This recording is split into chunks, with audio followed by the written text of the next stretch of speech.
दोस्तों, आज के इस विश्लेषण में हम उत्तर प्रदेश के लखनऊ शहर के एक ऐसे कॉलेज की घटना पर बात करने वाले हैं जहां एक ही छत के नीचे बेइंतहा घमंड और एक बिल्कुल खामोश दर्द दोनों साथ रहते थे। एक तरफ कॉलेज की सबसे अमीर लड़की काव्या, जिसके लिए एक गरीब इंसान सिर्फ कचरा था, और दूसरी तरफ फटे कपड़ों में पुरानी साइकिल पर आने वाला एक सच्चा लड़का अमन। इन दोनों की जिंदगी में एक ऐसा तूफान आया जिसने सब कुछ पलट कर रख दिया। तो चलिए, बिना किसी देरी के इस दिल दहला देने वाली कहानी की गहराई में उतरते हैं। तुम जैसे लोगों की यहाँ पढ़ने की औकात क्या है? रोज अपना मुंह उठाकर चले आते हो। तुम सिर्फ और सिर्फ एक कचरा हो। जरा सोचिए, जब कोई आपके मुंह पर यह बात कहे तो कैसा लगेगा? ये आवाज थी काव्या की, लेकिन इसके जवाब में एक बेहद शांत आवाज आई, औकात की बात मत करो। तुमने जितनी फीस भरी है ना, उतनी मैंने भी भरी है। फीस भरने से औकात नहीं बदल जाती।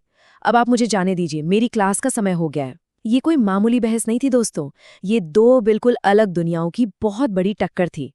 तो यहाँ एक बहुत ही गहरा सवाल खड़ा होता है, आखिर कैसे खामोश रहने वाले लड़के के एक अनकहे राज ने एक बेहद अमीर लड़की के घमंड को हमेशा के लिए चकनाचूर कर दिया। काव्या को लगा था कि उसने कबाड़ी वाले को उसकी औकात दिखा दी है, लेकिन जब असली सच सामने आया तो उसकी रूह कांप उठी। दोस्तों, अगर ये कहानी आपके दिल को छू जाए तो हमारे चैनल रोमांस जंक्शन को सब्सक्राइब जरूर करें और कमेंट करके अपना और अपने शहर का नाम जरूर बताना, ताकि मुझे पता चले कि मेरी आवाज कहाँ कहाँ तक पहुँच रही है।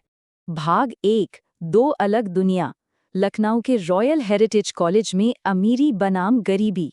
ये कॉलेज कोई आम जगह नहीं थी। यहाँ हवाओं में महंगे परफ्यूम और विदेशी घड़ियों की चमक तैरती थी। काव्या इस दुनिया की रानी थी। लाल रंग की महंगी कार, ब्रांडेड कपड़े और एक ऐसा एटीट्यूड कि बस दुनिया उसके जूतों की नोक पर है। और ठीक उसी जगह आता था अमन, जिसकी पुरानी साइकिल की चेन से खिट-खिट की आवाज आती थी। साइकिल की गद्दी फटी हुई थी और उसमें से पीला फोम झांकता था। कपड़े ऐसे जैसे सालों से नया कुछ पहना ही ना हो। एक घिसी हुई नीली शर्ट और धागे से बांध के पहने गए जूते। सोचिए, एक ही कॉलेज में ये कितना बड़ा फासला था। भाग 2, घमंड और सरेआम अपमान। वो एक दिन जिसने सब कुछ बदल कर रख दिया। अमन वैसे भी किसी से बात नहीं करता था, वो बस चुपचाप आता और चला जाता। लेकिन फिर वो दिन आया जब कॉलेज में एक फेस्टिवल की तैयारियां चल रही थीं। बस फिर क्या था, काव्या का गुस्सा 7वें आसमान पर था। उसने सरेआम पूरी भीड़ के सामने चिल्लाते हुए कहा, तुम्हारे इन फटे कपड़ों से ज्यादा महंगे कपड़े तो मेरे घर के नौकर पहनते हैं। अगर तुम इस दुनिया के आखिरी लड़के भी होते ना, तब भी मैं तुम्हारी तरफ देखना पसंद नहीं करती। आसपास खड़े सब लोग जोर जोर से हंसने लगे, लेकिन अमन, उसने पलटकर एक शब्द नहीं कहा। वो चुपचाप उठा, अपनी पुरानी साइकिल पकड़ी और हमेशा के लिए उस कॉलेज के गेट से बाहर निकल गया। भाग 3, एक खामोश डायरी। वो राज जो उस पुरानी डायरी में छिपे थे।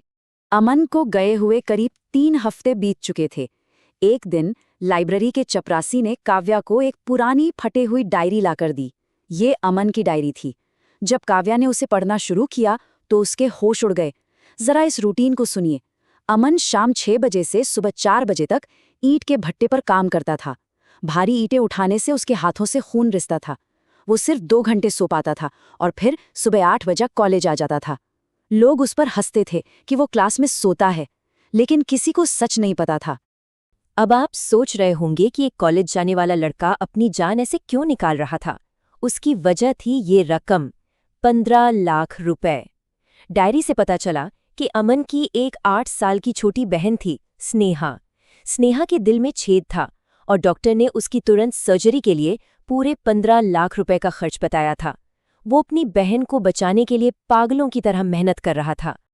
और 15 लाख रुपए जुटाने वाले इस लड़के का अपना खाने का बजट क्या था?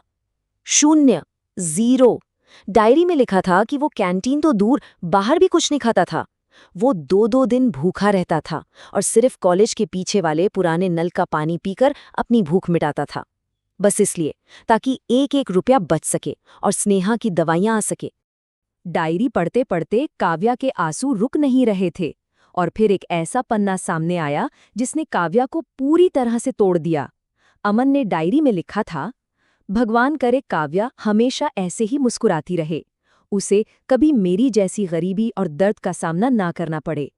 जरा सोचिए, जिस लड़के को उसने कचरा कहा, वो लड़का अपने दर्द में भी उसके लिए दुआएं मांग रहा था।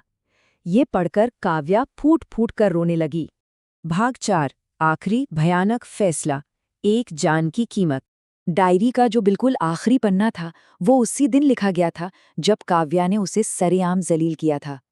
अमन पूरी तरह हार चुका था और स्नेहा की हालत बिगड़ती जा रही थी। पैसे जुटाने का उसे एक आखिरी खौफनाक रास्ता मिला, एक गैर कानूनी मेडिकल ट्रायल। वो लोग इंसानों पर एक खतरनाक दवाई टेस्ट कर रहे थे। अमन बहुत अच्छे से जानता था कि इस जहर से उसके ऑर्गन फेल हो जाएंगे और उसकी मौत पक्की है, लेकिन उसने अपनी जान का सौदा कर लिया सिर्फ अपनी बहन की जिंदगी के लिए। भाग 5 दर्दनाक सच और पछतावा। एक ऐसी माफी जिसके लिए बहुत देर हो चुकी थी। उस रात काव्या एक पल के लिए भी नहीं सो पाई।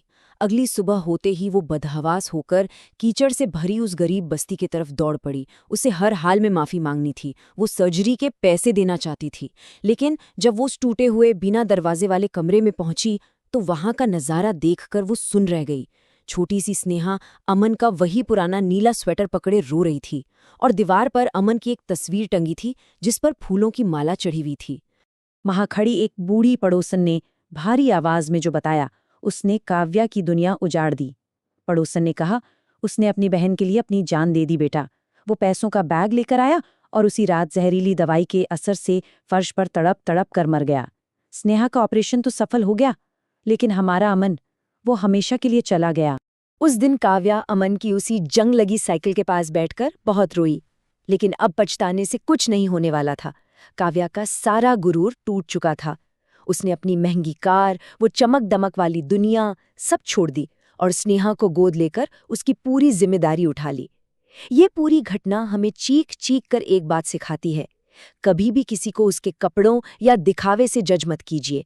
हर फटी हुई शर्ट के पीछे एक बहुत बड़ा बलिदान छिपा हो सकता है।